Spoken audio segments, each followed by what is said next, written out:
What's up? Happy Tuesday evening, everybody. I hope you're all doing well in your windswept, snow-blown part of the country.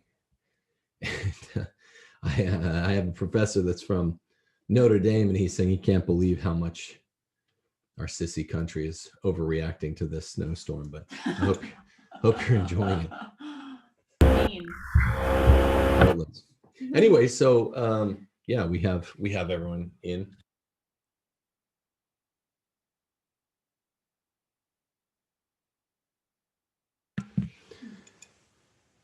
Okie doke. Well, so we left off with the needful exercise of the virtues, that virtues are built through the act by which they are acquired, which sounds like a paradox, but is not. It sounds like a paradox to everyone who doesn't understand.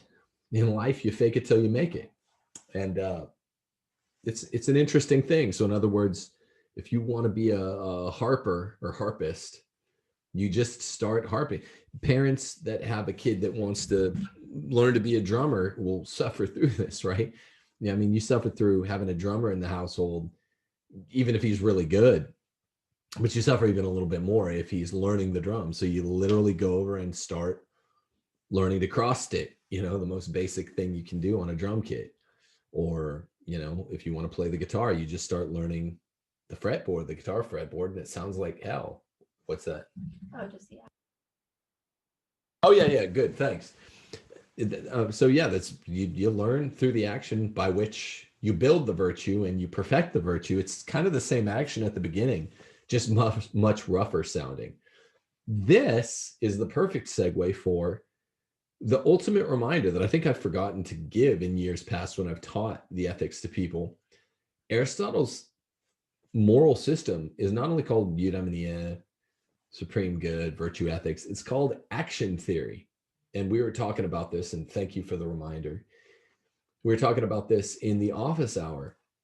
Action theory, it's always for Aristotelians, an active principle that you're like, and if there's a privation of action, then one is in first potency to the action. So we talked last week, I think I told you guys, because action theory is so fundamentally what Aristotle's talking about, that there are three imaginable types of Chinese students. Actually, there are four. Let's go through them. There's someone that's gotten hit in the head, has some sort of damage that cannot, in the language expressive and receptive part of the brain, that is incapable of learning a new language like Chinese, right? So he is not in a state of second potency with respect to Chinese, but most of the rest of us, I would venture to guess, are in a state of second potency with respect to speaking Chinese. We have the capacity through our rational souls to learn Chinese, same as we learned English, except it's harder to learn a second language and harder when you're an adult. There's a third category of student that are, maybe one or two of you have learned Chinese. You've learned it.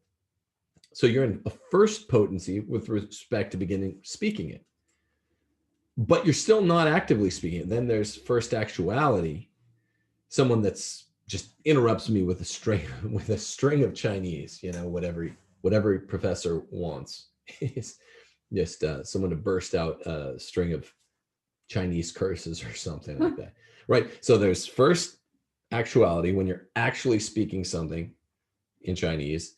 First potency, when you're in a position to speak it because you know it. Second potency, where you have the wherewithal intellectually to learn it, but you haven't yet learned it.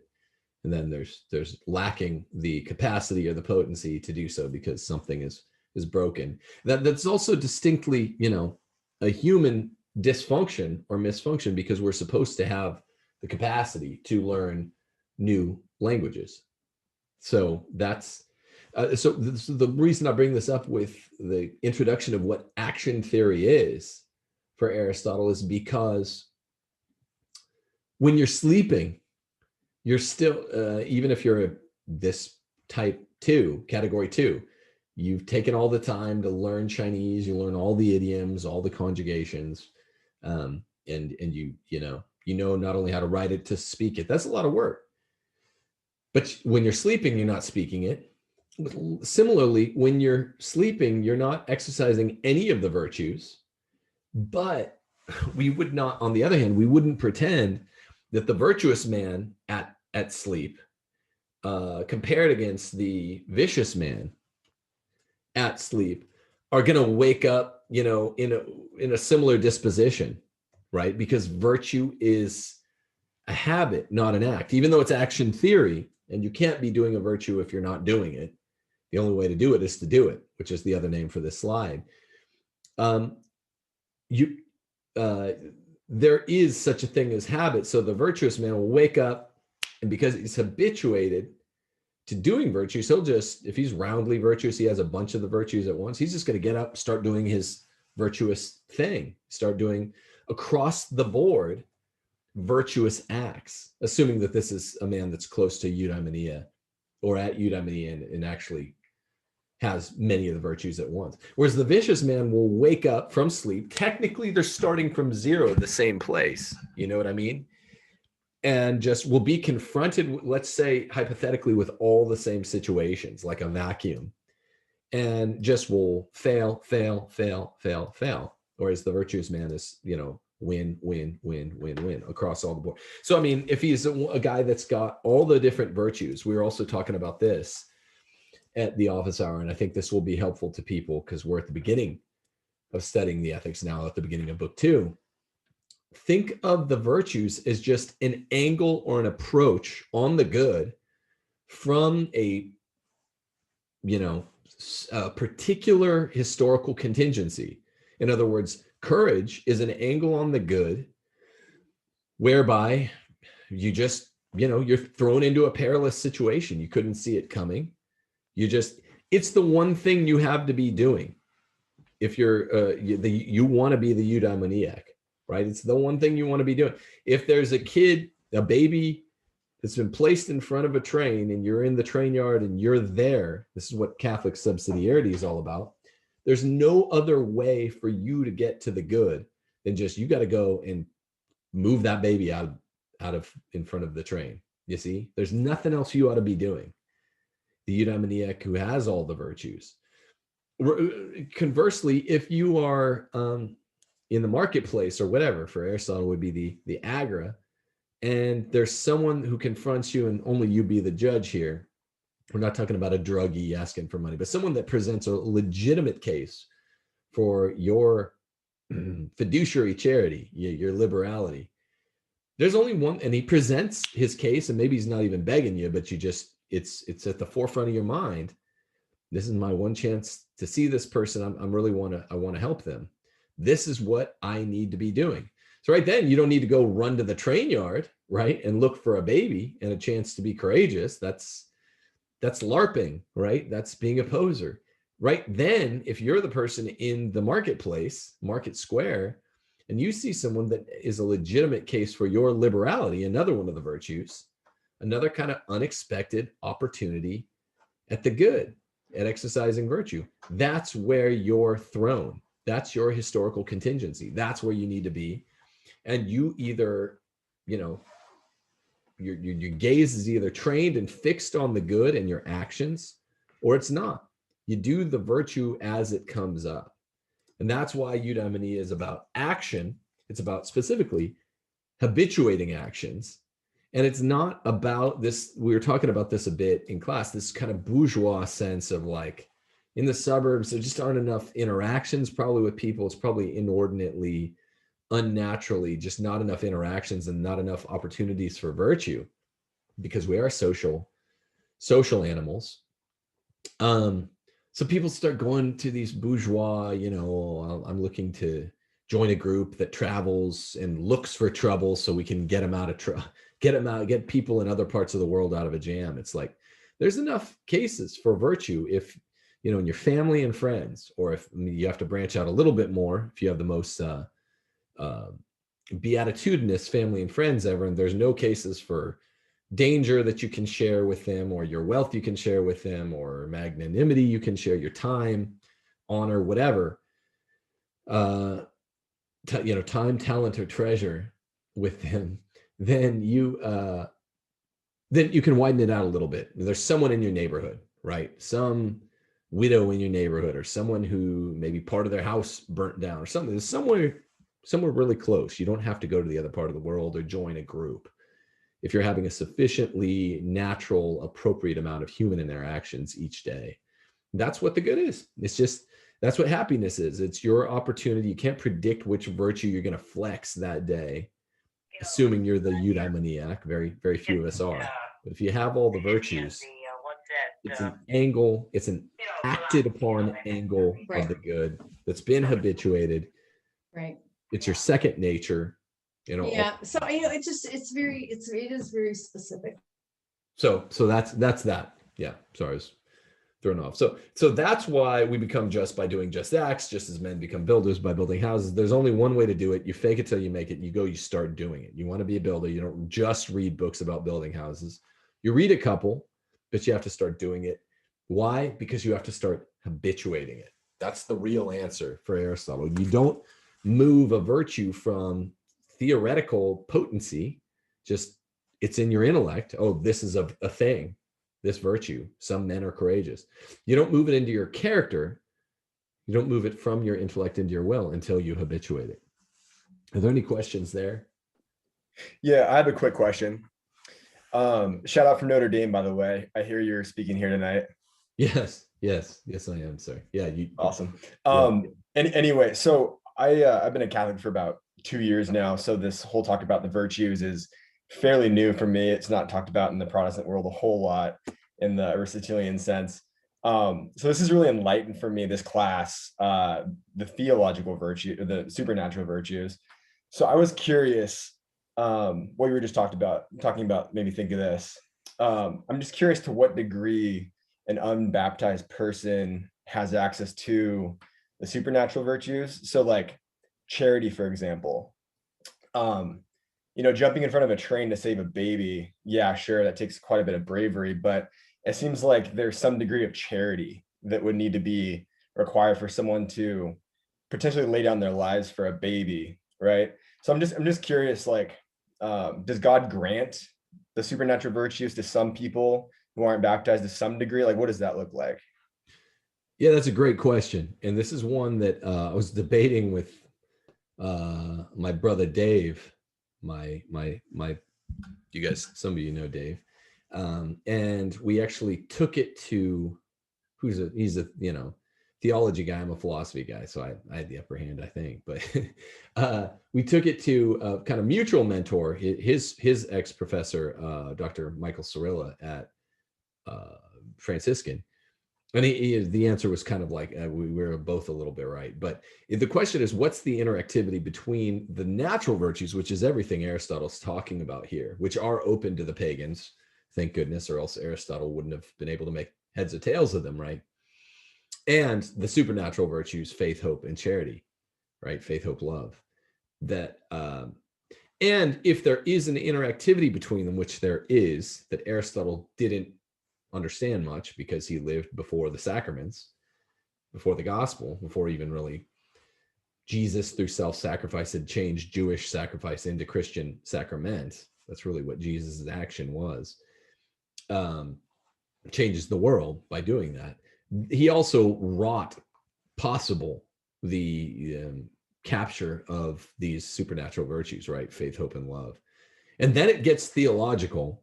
And then that's kind of out of my domain, but you're certainly right. What Cirilla's answer is like, yes, pagans can get the natural virtues, but to get all the natural virtues requires almost each of the three supernatural virtues. To really be the eudaimoniac, the way Aristotle envisages them, to really actually track them and get them. What's his face? So that's from 300. What's the general's name? Leonidas. Oh, yeah, right? yeah. Leonidas. Yeah. I'm gonna venture to say he had true courage, right? I don't feel like I'm going out on a limb, and he was a pagan.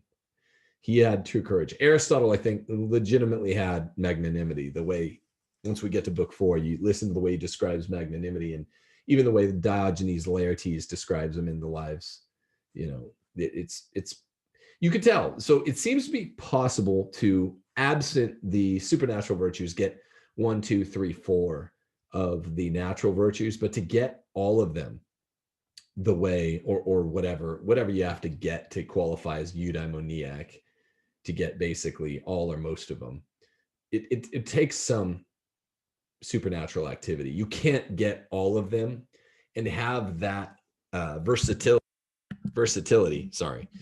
without supernatural activity. You just can't. I mean, you can't be both magnanimous, magnificent, liberal, super courageous, and super just. Even those, just pick those 5. Some of the 5 that we'll talk about more than some of the others, because they're pulling you in different directions, right? So we have these natural aptitudes for some guys are naturally brave, like probably Leonidas. Probably the pagans that had him in extreme measure had a strong natural aptitude for that, because they're not getting any interaction, no help from the supernatural virtues. But to get like the virtue that it doesn't have an opposite, doesn't even have a contrarian virtue, that would be contradiction in terms. But to be super amicable, to use my example from last week, where you're the kind of guy that nails down courage, and you're a tough guy, and you're good at, you're not just going around flexing all the time, but you also could walk into a bar and under different circumstances, maybe your friend picked a fight, and you could just talk the situation down, be super amicable, and make new friends with the guys your drunk buddy was about to fight. That's almost like an opposite to courage, right? To get virtues like that are pulling you in strictly opposite directions, it's almost undefined to imagine a pagan getting those quasi opposite type virtues without some new supernatural faith, hope, love action. That's my answer. Cyrilla didn't think that any pagan could get even all the natural virtues, basically for the reason I just named.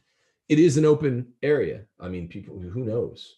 It's theoretical. Remember what Aristotle said about like giving precise answers to imprecise questions. It's a less precise science, but that is one of those interesting questions that I think is worth asking. Does that speak to your question sufficiently? It does, yeah. Because I was also thinking about like a father dying for its child. Like if you're, even remotely virtuous as a man, baptized or unbaptized, it seems like you have that sort of natural inclination to die for your children if there's a certain if the situation is required of you, right?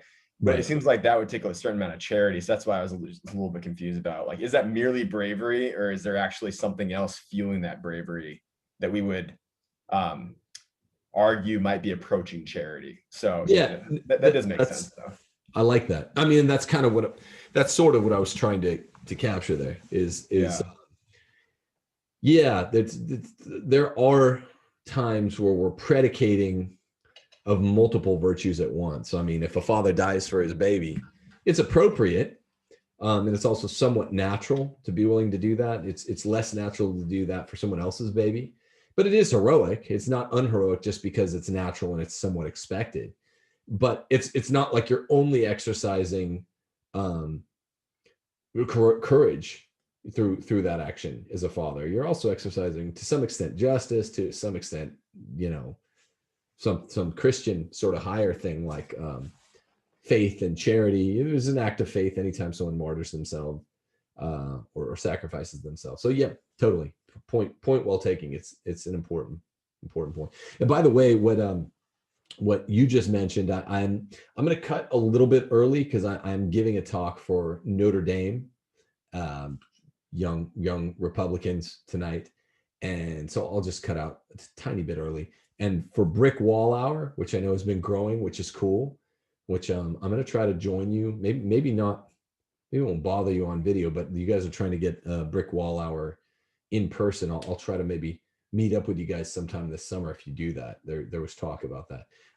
We will move that to Thursday night, not at 8, but at 8:30, because my Thursday night Aristotle goes to 7:30 to 8:30. So sorry, because I have to use this to do the Notre Dame talk tonight. Okay, great question though, helpful question. Okay, so here's that famous line in Aristotle. I've had several students in college and high school ask me, "Isn't this like um, an undefined term? You know, a paradox, in a logical antinomy, to say that virtue is exercised in the act or acts by which it was formed." No, no, it's not. You can become. I mean, just ask anyone who's ever become good at anything. Ask Stevie Ray Vaughan. Well, how'd you learn to play the guitar? By noodling on the fretboard or by going and studying a bunch of guitar books? It's like, no, I mean, it doesn't hurt to go at it with a little knowledge, to know how to make a F chord, but how to play some bar chords. But that's not all that there is to playing guitar. That's not really even the basic substance of guitar playing. You just have to start noodling on the fretboard. And then, yes, it'll be horrible at first, but virtue is exercised in the acts by which it is formed. That's just a fact. Okay, so that's what we're talking about here. That's why action theory is a thing. But even action theory is, we're going to get to it several times tonight. Virtue is not an act, but a habit. It's a bunch of acts strung together, historically through time, and that's what we call a habit, repetition. And it's not just blithe rote repetition. It's purposive repetition where the intellect stays engaged. Remember, we talked about this last week through, the example of the golf swing. Well, it's not just go out there and swing your golf club a million times and you'll be Tiger Woods. You could be Tiger Woods or better if you swing your golf club precisely the same way in the perfectly right form a million times. That's the key. So, and to do it precisely the right way, you have to keep your intellect engaged. Is this quote accurate in today's politics right now? Or can we learn from it? Or is it being bastardized? Well, this is the question. Whether or not the post-liberals like Sohrab Ahmari at New York Post, or the Post is just a coincidence.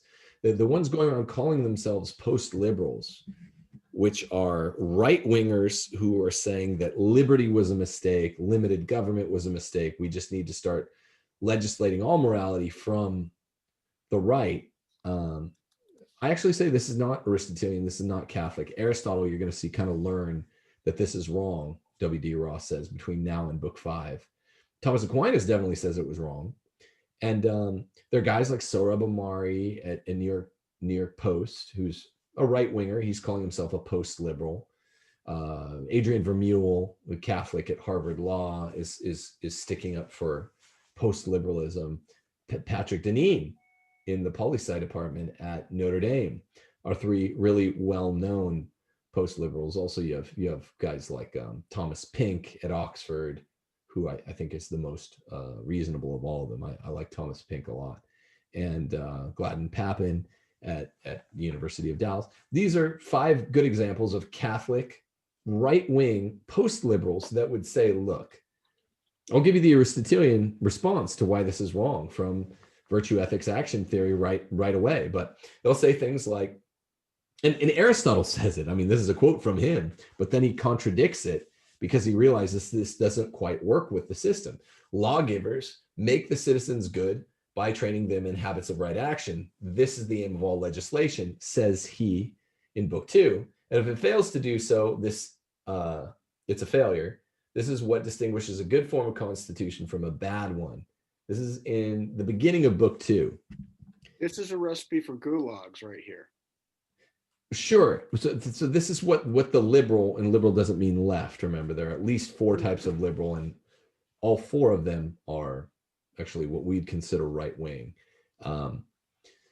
But yeah, so this is what we liberals would say to the post liberals, right wingers talking to right wingers,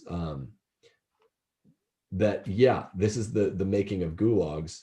More importantly, arguably more importantly, gulags are important, but more importantly, for moral reasons, Aristotle will work out, no, this isn't right. We can't have the legislators or the executive or the judiciary, whatever branch of like Platonic guardian right? If you read Plato's Republic, just making forcefully the masses virtuous by legislating virtue and just saying, look, all virtue must be mandated, all vice must be proscribed. I just inverted a Thomistic expression in the Treatise on Law sections in the Summa, right? He says the exact opposite, I think in question 92 or 93, the first part of the Summa. Or is it the first part of the second part? He says, look, not all virtue must be mandated, not all vice must be proscribed. Thomas Aquinas famously said, prostitution should not actually be illegal. What would the case be for this? And this is what the post-liberals ask of liberals. It's a right-wing on right-wing debate. Think of the Aristotelian spectrum, where you go from true vice, and this, I believe, is why Aristotle worked it out before he starts talking differently in book 5 of this same work. We're going to read it in book 5. True vice is when you don't know that you're doing the wrong thing. You don't even know the virtue exists. And so you're not pained by the fact that you're coming up short. Then you move into incontinence, where you see someone do it, the virtuous thing, and you start getting pained by the fact that you're not doing the virtuous thing. And then there's that dotted line in the sand where you try it once. With that first time you try the virtue, you cross into continence and oftentimes duck your head right back down into incontinence. Why? Because the first time you try a virtuous thing, or even a physical virtue like running, or another kind of physical virtue like playing guitar, it's painful to play guitar, to noodle with the fretboard and to be so bad at something. It's painful to go for a run on January the 1st because of your New Year's resolution and to not be in running shape. It's not pleasurable. So continence is that next step where you do try the virtuous thing, led by your intellect, but your will revolts because it's new and you're not good at it. You're doing the right thing, but not in the right way as the right-minded man would do it, without the proper ramification, which is pleasure. But if you stick, and then so this third realm, continence, where you're doing what he calls accidental virtue, right? You're doing the right thing, but for the wrong reasons or in the wrong way with the wrong effect. That arguably is the longest realm. It takes a lot of habituation in that third realm. That's the realm of the habit, where you habituate your way up to true virtue. Then you start doing the right thing for the right reason with the right effect at the right time. It's just all right. And this is how virtue works, whether or not we can explain the phenomenology. That's how it works. Okay, well, as concerns this slide here, as concerns politics or the common good, a bunch of eudaimonia is considered together, which is all a polis is, which is all civil society is, which is all government is. Why is it not fitting that we just get a strong man or a nanny state type legislature to just make it illegal for anyone to do any vice, or the opposite, make it illegal not to do all the virtues? Well, it's not good to drink lots of Coke, so New York City just,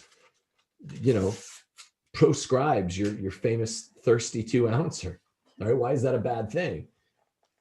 Because of what we just described in Aristotle's apt, correct characterization of the way that humans get virtue, right? The laws can proscribe the worst evils and can incentivize the best virtues.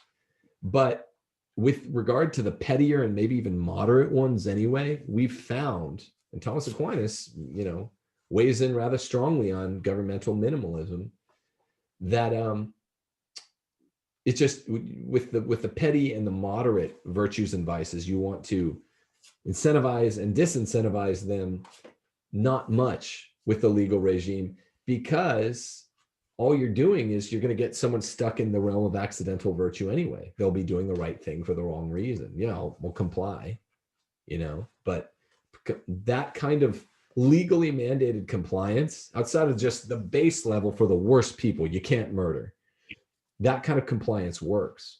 You don't tend to, we've run this with a whole bunch of different regimes in the 2,000 plus years since Aristotle. It doesn't really work to make it illegal. There's some people, not Catholics, some Protestant teetotalers out of that tradition started popularizing the notion in America that alcohol should be illegal. It doesn't work, right? That's the kind of stuff that non-compliance is made of. And even the people that are complying for the wrong reasons. They not because they really believe alcohol is evil, but because they just don't want to be punished. So with petty and small and maybe middling small things, it's just not true that you want to make the citizen good by training them in right action. This is the aim of all legislation. Aristotle's totally post-liberal here. He's actually pre-liberal, but he's totally a post-liberal here. If it fails to do this, it's a failure. This is what distinguishes a good form of constitution from a bad one. He just will totally flip-flop, and you can kind of watch him do it, as W.D. Ross, the Aristotelian commentator of the early 20th century, says. So we'll watch out for that. I'll point it out to you in book 5. But it's important, again, because the political point isn't just a throwaway. It has to do with the ethics. So with that argument, would you say that marijuana should be prohibited? Sorry, I don't know what happened there. Yeah, I'm not sure. Sorry, I think we had a problem with the audio. If you're trying to ask a question, whoever that was, sorry, something happened weird. You can ask in chat. Yeah, feel free to jump in as I switch slides here. Would you give? Okay, so now here's a nice kind of list of most of the moral virtues that we're going to go through one at a time. And the beautiful thing, I'd say the most beautiful part about the Nicomachean Ethics from most people's perspective is they love the system of the golden mean. And I've started teaching all of my kids the golden mean from the time they were about 3. Moral qualities are so constituted as to be destroyed by excess and by deficiency.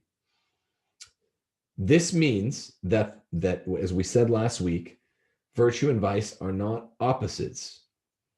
They're contraries. The virtue is the middle, the proper amount of whatever the moral quality under question is. So, and it's the golden mean, the virtue in the center, in between a vice of excess, too much of whatever that substrate is, and deficiency, vice of deficiency, too little of whatever that substrate is. The thing that has consistently the name is the name of the virtue, the golden mean. So courage is always what I use, and I'm sticking to that. If you have too much of whatever that substratum is, courage, it's rashness, right? Aristotle says that the brave man should, we'll always use this example. The brave man should stand and fight one or maybe 2 others, not rush headlong into battle against 100 men. He's just throwing his life away for nothing. And he's not doing so on any kind of moral basis. That's the important part. That's rashness. He has too much of whatever that courage is, such that it becomes false. Courage is standing and fighting in battle, even if the odds are a little bit long, or they're just even. Cowardice is the deficiency side virtue. We all know what it is. It's a total lack of that thing, that stuff. And with each of these virtues, even though it's a golden mean, Aristotle will use the term, as he and Plato were both kind of mathematicians and sympathetic to the Pythagoreans, the geometric mean rather than the arithmetic mean. So it's not the exact midpoint the way the arithmetic mean is. This is the geometric mean, where it's the virtue is always going to be closer to one of the vices than the others. So it's usually pretty obvious. Courage is definitely closer to rashness. The rash man has less work to do to work himself down a little bit, work himself off the ledge, than the cowardly man has. He's got a long way to go. And it's usually the less rare of the 2 vices, rashness in this case, is usually the one that's the less common one, is the one that's closer to the virtue. And the virtue is least common of all. But it's habituating the golden mean as per each of these domains, moral domains. Well, in the realm of danger, it's courage. In the realm of, charitable giving, like fiduciary giving, it's liberality. In the realm of whatever, honor, it's magnanimity. And it's just a perfectly consistent system that is re-impressive to me every time I teach it, multiple times per year. So we're going to go through a lot of these. We're not going to go through every single one: courage, temperance, liberality, magnificence, magnanimity, ambition, patience, truthfulness, wittiness, friendliness, modesty, righteous indignation. We were talking about anger as a virtue in the class ahead. That's righteous indignation. I mean, sorry, the office hour. So people like it because they see how very systematic Aristotle, in fact, is, and he really is. Pleasure and pain are the test of the continent man, right? The continent man is a wide spectrum. It's anything from very, very, very, very inchoate continence, is like, you're basically, this is the first time you moved out of incontinence, the first time you've ever tried the virtuous act in question. You're barely even the continent man, right? Because this isn't even something you're trying. It's not a domain that's anything but new to you. Pleasure and pain is the test, the litmus test. And yes, you will fail the first time you try a virtue. You're barely even continent. To all the way the realm, the man that's almost truly virtuous, that is getting much closer at doing it in the right way, for the right reason, at the right time, under the right circumstances, with the right effect. Pleasure instead of pain for doing the virtue. So you kind of have to have all of those ducks in a row to pass you to true virtue. And it's a spectrum. I mean, it's kind of like true vice. Some people are there for a bit. Incontinence is usually somewhat quick once you see the right thing. Well, we don't want to be Socratic about it. Socrates thought that if you knew the right thing to do, you'd always try to do it. And that's not what Aristotle thinks. But, usually it's at least a speedy time where you're just, unless you're just a naturally bad person or something like that, where you know the right thing to do, but you have no interest in doing it. That's usually quite quick. And then, so you start getting pained by doing the wrong thing in incontinence, to the point where you start doing the right thing and are pained by that. And that's continence. And that's usually the longest domain. This is where people get stuck for years, right? Work through habit, 2 steps forward, 1 step back, working their way to really fashioning their will, where they get pleasure out of doing the right thing. He says, we assume that moral virtue is the quality of acting in the best way in relation to pleasures and pains, and that vice is the opposite. Okay. Here's the famous line. Aristotle likes these, in law school, professors call this hiding the ball, where he'll kind of say, well, what really is virtue? It's got to be either an emotion, a capacity, or a disposition. And he'll do it sometimes not just with 3 options or candidates, but sometimes with 5 or 6. And he'll go through and basically cross off why it can't be A or B, it must be C. Or in other cases, he'll cross off A, B, C, D, E, must be F. So virtue must be a disposition, because this means like a habituated attitude that you bring to bear on basically any situation involving whatever virtue is at hand. An emotion is a mere fleeting one-time feeling. There's no merit in it, really, aside from pleasure or pain, in terms of how much you've habituated virtue. That's the only time there's merit in emotion. A capacity is an uncultivated potency. So a capacity is quite literally just, we all in this Zoom room, we all have the capacity to learn Chinese.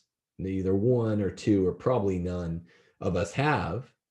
So that's an uncultivated potency, an uncultivated capacity. It's something, your dog doesn't have the ability to speak Chinese or to bark Chinese, if you will, anytime. There's nothing he can do to change that. You as a human being have, you are a rational animal, like we began class last time. Your genus is animal, just like the dog, but your specific difference rendering your species as human, your specific difference is rational. Man is the rational animal. And there are qualities that go along with the specific difference of rationality in every case, even if they don't define us. There are three types of accidents. The number one type of accident is a proper accident, which is something that's, the proper accident of risibility will always attend rationality. You can't really change that. Someone that's rational can laugh. Someone that's not rational, a dog, can't laugh. Similarly, someone that's rational is a linguistically oriented creature, so they can learn language without some damage happening. So being linguistic and being risible are proper accidents, strong accidents that go with rational every time. And an unfulfilled capacity is quite literally just an uncultivated thing that we ought to be able to do as humans that we haven't yet done. So virtue can't be a capacity. Virtue has got to be a disposition that has been habituated in the ways we're describing here in book 2. So for next time, really make sure to read first, at least 40% of the pages of book 2, and you should be good. That's where I think we'll get. Certain acts are vicious, not because they are excesses or deficiencies, but rather because they're simply, always and everywhere, necessarily vices. Like Aristotle gives the specific example. A lot of people laugh. There's no proper time, proper way, proper forum for adultery. It is always and everywhere wrong. So there is no golden mean for a way to commit adultery in a proper way. Aquinas and the church will later label such acts intrinsic evil or malum in se. There's no right way to do it. If an act is not an intrinsic evil, like killing human beings is not an intrinsic evil, right?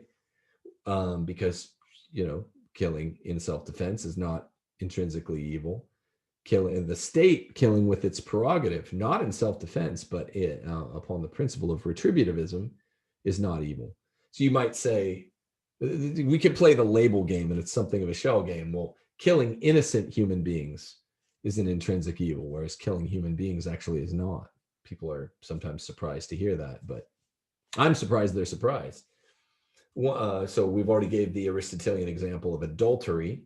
There is no moderate or middling or golden mean oriented way to cheat on one's wife. Sorry, boys.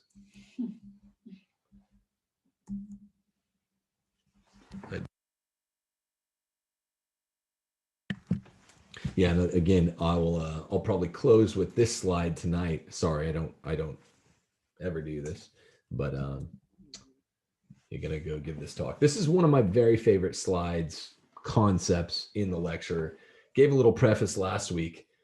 Goodness is one, depending on which translation you have, whether it's Owens or W.D. Ross or Rackham. It'll vary. Goodness is one or simple. Simple just means one, like God is simple, meaning he doesn't have parts. Goodness is simple. Badness is manifold. Okay, or the other translation is virtue is one, vice is manifold, or evil or wickedness. Here's what he means. For every situation you're in, remember your thrownness. That when we talked about, well, are you in the marketplace? And the opportunity, unexpected as it is, for liberality presents itself, for charitable giving. That's the one kind of, there's one way to hit the mark there. If you're thrown into this situation and there's a good case for your liberality, you ought to act on it. Whereas your buddy might be in spend his day totally different situation. He's in the train yard and he has the opportunity to rescue someone from in front of a train. That's courage. You don't need to pretend that you had each other's circumstances or something like that, right? Just these circumstances will find you. It's called life. And so it's all about dealing with virtue and vice as you find it. And so the question is, in whatever situation we want to talk about, liberality or courage, you know, these two different situations for two different men, you can't really have two things happening at once. There's one way to hit the bullseye, is to do not only the right thing, the courageous thing or the liberal thing, but to do it in the right way, at the right time, the way that the either courageous or the liberal man would do it. Precisely exact same things going on externally and same things happening between the ears. And you get pleasure from doing each of these two virtues or any of the virtues. That's the only way to hit the bullseye. One little deviation, you do them the right way, the right time, the right, you know, circumstances, but you don't get pleasure, you miss the bullseye. But you missed it slightly, right? You get pleasure from doing it, but you don't do it quite the right way. You missed a little bit to the right or left. If you don't do the courageous act at all, or the liberal act, you totally missed. You know, you might have missed the dartboard. But that's the point. There are millions of ways to, you know, where you shoot the arrow could go behind you, could go way over the target, or you could be close to the bullseye to the right or close to the left or moderately off.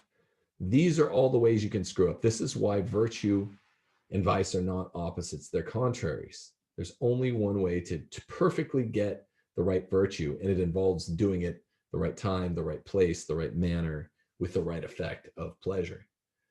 So always think of this dartboard when you're thinking about Aristotle teaching that virtue and vice are not opposites, they're contraries. Okay, well, so I got to jump out. Sorry to do this, but I might see one or two of you over in my next session. We'll see you either for the office hour next Tuesday or just for class. God bless you. Have a great week and stay warm. Peace.